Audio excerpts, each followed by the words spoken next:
मेरे को दुध लियाउण जोगे पैसे मैं कर्जा कित्थों ला लेना सी।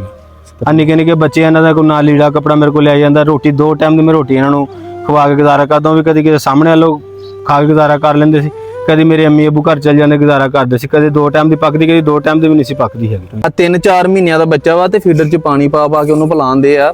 ਤੇ ਦੇਖੋ ਇਹ ਬੰਦਾ ਜਿਹੜੇ ਕੋ ਦੁੱਧ ਲੈਣ ਦੇ ਪੈਸੇ ਨਹੀਂ ਹੈਗੇ, ਉਹ ਕਿਸ ਤਰ੍ਹਾਂ ਉਹਨੇ ਇੰਨਾ ਆਪਣਾ ਕਰਜ਼ਾ ਲਾਣਾ ਸੀਗਾ। ਔਰ ਇਸੇ ਵਜ੍ਹਾ ਤੋਂ ਇੰਨੇ ਪਰੇਸ਼ਾਨ ਸੀਗੇ ਕਿ ਮੈਨੂੰ ਫੋਨ ਕਰਕੇ ਰੋਂਦੇ ਸੀਗੇ। ਜਿੰਨੀ ਦਫਾ ਇਹਨਾਂ ਕੋ ਆਇਆ ਇਹਨਾਂ ਨੇ ਰੋਣ ਲੱਗ ਜਾਣਾ, ਉਨੀ ਦਫਾ ਕਹਿਣਾ ਕਿ ਬਈ ਸਾਨੂੰ ਨਾ ਇਸ ਗੁਲਾਮੀ ਤੋਂ ਆਜ਼ਾਦ ਕਰਵਾ ਦਿਓ, ਸਾਡੇ ਬੱਚਿਆਂ ਦੀ ਛੱਤ ਚਲੀ ਜਾਣੀ ਆ।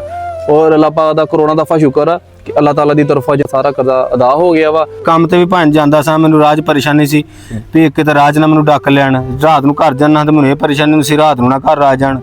ਮੇਰੇ ਨਾਲ ਇੱਕ ਨਾ ਬਾਜੀ ਨੇ ਰਾਬਤਾ ਕੀਤਾ, ਉਹਨਾਂ ਨੇ ਮੈਨੂੰ ਨਾ ਵਾਸਤੇ ਕੁਝ ਅਮਾਉਂਟ ਭੇਜੀ। ਔਰ ਉਹਨਾਂ ਨੇ ਨਾ ਮੈਨੂੰ ਉਦੋਂ ਇੱਕ ਲਫਾਜ਼ ਕੇ ਕਹਿੰਦੇ ਬਈ ਕਿ ਇਹਦੇ 'ਚ ਨਾ 5000 ਰੁਪਈਆ ਮੈਂ ਆਪਣੇ ਬੱਚਿਆਂ ਦੀ ਜਿਹੜੀ ਪੋਕਟ ਮਨੀ ਹੁੰਦੀ ਨਾ, ਜਿਹੜਾ ਜੇਬ ਖਰਚਾ ਹੁੰਦਾ ਵਾ, ਮੈਂ ਉਹ ਕੱਢ ਕੇ ਦਿੱਤਾ ਵਾ। ਔਰ ਯਕੀਨ ਮੰਨੋ ਮੈਂ ਇੰਨਾ ਖੁਸ਼ ਹਾਂ ਉਸ ਗੱਲ ਤੋਂ ਕਿ ਉਹ ਨਾ ਬੱਚਿਆਂ ਦਾ ਜਜ਼ਬਾ ਔਰ ਮਾਂ ਦੀ ਤਰਬੀਅਤ, ਮੈਂ ਦੁਆ ਕਰਦਾ ਅੱਲਾਹ ਤਾਲਾ ਹਮੇਸ਼ਾ ਉਸ ਬਾਜੀ ਨੂੰ, ਉਹਨਾਂ ਦੀ ਔਲਾਦ ਨੂੰ, ਉਹਨਾਂ ਦੇ ਬੱਚਿਆਂ ਨੂੰ ਹਮੇਸ਼ਾ ਆਪਣੇ ਹਿਫਜ਼ੋ ਮਾਨ 'ਚ ਰੱਖੇ। ਔਰ ਜਿਹੜੇ ਵੀ ਭੈਣਾਂ ਭਰਾਵਾਂ ਨੇ ਸਾਡਾ ਇਸ ਨੇਕ ਕੰਮ 'ਚ ਸਾਥ ਦਿੱਤਾ, ਅੱਲਾਹ ਤਾਲਾ ਉਹਨਾਂ ਦੇ ਸਾਰੇ ਨੇਕ ਮਕਸਦ ਕਬੂਲ ਕਰੇ।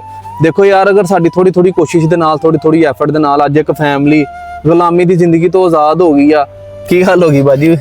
ਅੱਜ ਤਾਂ ਤੁਸੀਂ ਖੁਸ਼ ਹੋ, ਅੱਜ ਕਿਉਂ ਰੋਨੇ ਆ? ਅੱਜ ਖੁਸ਼ ਹੋ, ਅੱਜ ਅੱਲਾਹ ਤਾਲਾ ਨੇ ਤੁਹਾਨੂੰ ਗੁਲਾਮੀ ਤੋਂ ਆਜ਼ਾਦ ਕਰਾਤਾ ਵਾ।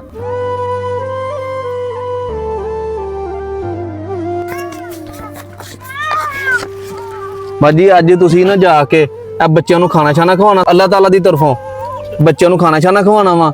ਔਰ ਆ ਬੱਚੇ ਨੂੰ ਤੁਸੀਂ ਦੁੱਧ ਲੈ ਕੇ ਦੇਣਾ ਵਾ। ਆ ਬੱਚੇ ਨੂੰ ਤੁਸੀਂ ਪਾਣੀ ਫੀਡਰ 'ਚ ਪਾ ਕੇ ਦੇਣੇ ਆ ਨਾ, ਇਹ ਬੱਚੇ ਵਾਸਤੇ ਦੁੱਧ ਲੈ ਕੇ ਜਾਣਾ ਵਾ। ਖੁਸ਼ ਆ ਨਾ ਹੁਣ ਤੁਸੀਂ? ਬਿਲਕੁਲ ਮੈਂ ਖੁਸ਼ ਹਾਂ ਭਾਂ, ਬਹੁਤ ਖੁਸ਼ ਹਾਂ ਸਰ।